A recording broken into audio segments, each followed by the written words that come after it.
Uchafuzi wa mazingira unawaua watu wengi zaidi kila mwaka duniani kuliko hata vita, maafa, bara njaa na hata uvutaji wa sigara, na hivyo kusababisha uharibifu mkubwa wa kiuchumi kulingana na tafiti zilizofanyika. Kwa mujibu wa jarida la matibabu la Lancet, linaelezea kuwa 1 ya kila 6 ya vifo vya watu milioni 9 vya mapema kote duniani katika mwaka wa 2015 vilihusishwa na magonjwa yaliyosababishwa na sumu katika hewa au maji. Pia ripoti hiyo ilisema uchafuzi wa hewa ndio sababu kuu ya vifo hivyo, ukihusika na milioni 6.5 ya vifo, ukifuatiwa na uchafuzi wa maji ambao uliwaua watu milioni 1.8.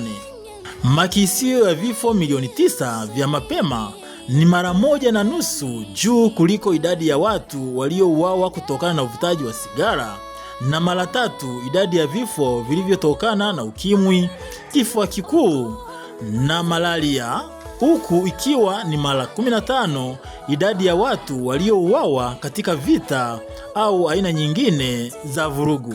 Aidha, 92% ya vifo vilivyotokana na uchafuzi wa mazingira vilitokea katika nchi zinazoendelea.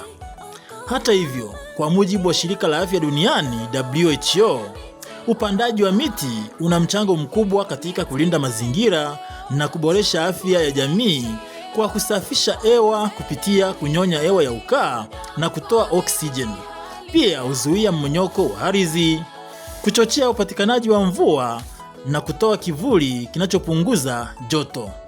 Hongera sana Jeshi la Magereza kwa kuwa miongoni mwa taasisi inayothamini sana utunzaji wa mazingira, ikiwemo upandaji wa miti. Matunda, chanzo kikubwa cha vitamini vinavyosaidia mwili kuwa na afya njema.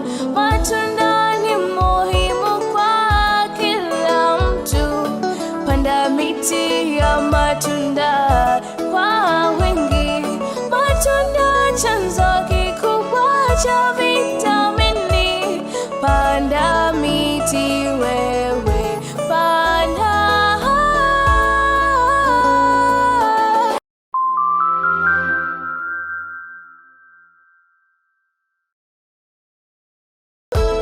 Hebu ndugu, panda miti, okoa mazingira. Hebu ndugu, panda miti, uokoe mazingira. Hebu ndugu, panda miti, okoa mazingira. Hebu ndugu, panda miti, uokoe mazingira. Hebu ndugu, panda miti, okoa mazingira.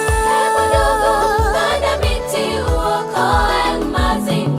Miti, maendeleo ya uchumi, kusafisha hewa, tupande tena, uhifadhi udongo, kudhibiti hali ya hewa. Tunda, uchafuzi wa hewa unaweza kusababisha magonjwa kwetu.